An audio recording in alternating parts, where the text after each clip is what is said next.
Good morning, traders. It's raining here. Uh, I don't have any cats in the room, so I thought I'd do a video real quick. Yeah, I've got two cats now. Both of them were strays that we adopted, and it's good for mother having the cats around, grandkids growing up and stuff.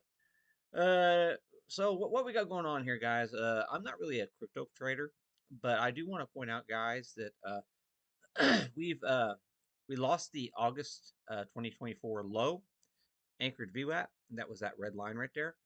That's happened this week, and this is the August low right here. So we lost the anchored low, so we went turned bearish right here.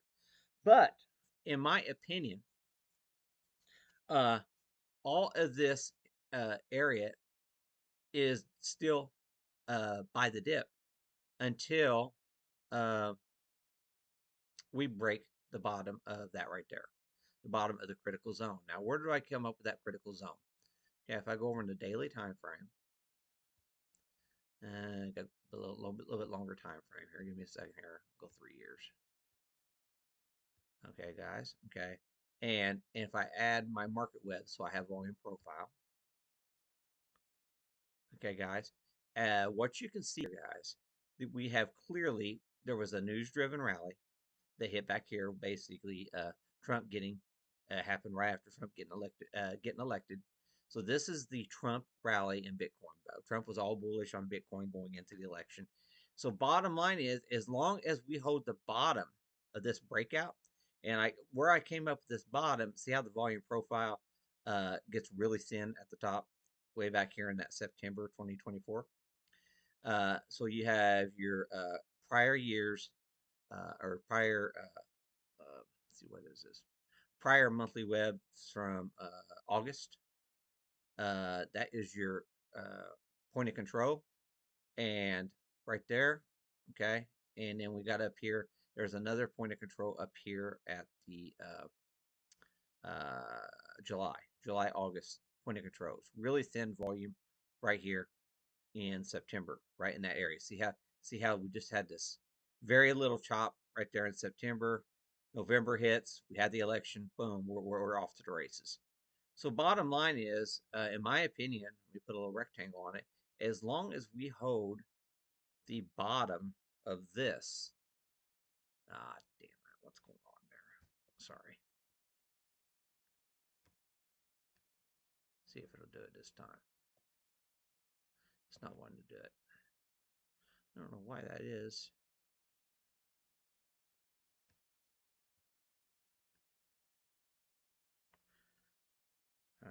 Control Shift E.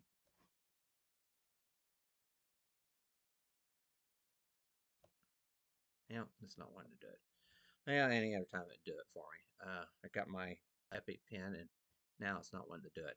But anyway, if you go from the this is the box, in my opinion. This is the Trump Bitcoin rally election day box. So, as long as we hold the bottom of the box, in my opinion, it's by the dip. So if you're really bullish on Bitcoin, up here, why wouldn't you be extremely bullish on Bitcoin down here? There's nothing really fundamentally that's changed on the whole pro Bitcoin montage out of the Trump administration. Uh, so we have to start thinking that traders are going to start looking to shop down here. And the faster we bounce off this area, the more bullish the markets. And if you see the morning down in 15 minutes, we came down into that area. We're already bouncing this morning. Uh, so we see this move down here. If we were to open, breaking above the regression line pre-mark right at the open, see this was our downward regression. So we're already above that regression line already on this push down. So just be very mindful of that. We're starting to show a little bit of bullish signs here on that, on this final push. Like there might be an exhaustion push happening here in Bitcoin. Here, okay, see that final push right there. So bottom line is, guys, if you do your wave counts, this looks like a wave one, wave two, wave two, wave three, wave four, and potentially a wave five exhaustion push into that potential buy zone. So that doesn't mean we've hit the dead low. I'm just saying this was one of the driving forces for this market to go lower. Okay. Other things I want to show you guys. Okay.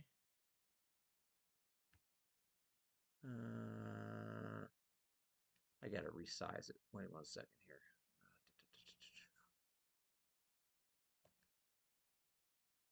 Gotta resize it a little bit there so you guys can see it. Okay, guys. So that being said, okay, so we got NQs, guys.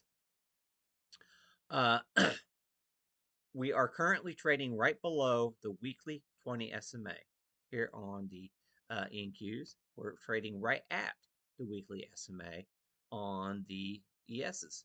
Well, and I've got a weekly zone. See this zone right here? So I got the uh, exponential 20 SMA, the exponential and the simple moving average, and that zone between there, that's between the two of them. Okay, and so be very mindful of that. They may want to try to defend this early on today. Uh, on the S&Ps, it's going down 15-minute. We're right inside that zone, I think. We're right here at the bottom of that zone. So I would be looking for them to try to defend this if buyers are going to come in here and step up. So early on this morning, I'm wanting to see if this is going to be an exhaustion low early this morning, and they defend this. So be very mindful of that in your trading. Another thing that I'm looking at here on the Russell, similar situation. Go over here /RTY. Uh, we got the weekly 20 SMA, which we have broken. Okay, let's go over here on the 4-hour. And I want to point out here that the April low anchored VWAP, we're getting close to it, but we're not there yet.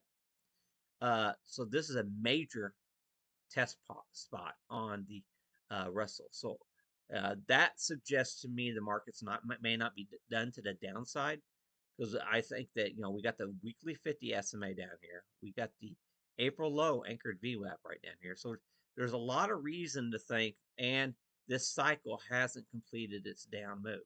That doesn't mean it's not going to come down to it. It just there are some targets down here that we have not quite yet reached here on the Russell. So just keep that in the back of our minds, okay? And what was that? One last thing here I did want to point out. Let's go back over here on the 4-hour. Yes, 4-hour NQs. And I do want to point out here we have a prior all-time high, and this is our April low anchored VWAP also. So that's another nice good target, 6,400. If we do continue to lose slippage here, that is another really nice target to be eyeing going forward into the future. So be very mindful of that one. We do have that prior all-time high. I'm actually closer on the NQs, on my chart here. And it's at basically 23,265.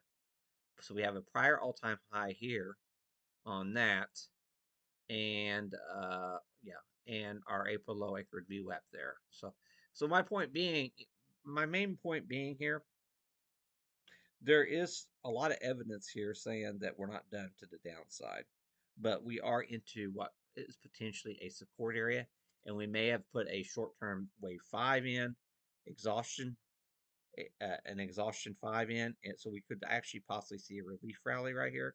We want to see how price action interacts with the weekly 20 SMA today on our two main NASDAQ and ESs. And it's really important to note that we've already broken on our most speculative part of the markets. We have already broken the weekly 20 SMA. They couldn't find any support there on the Russell.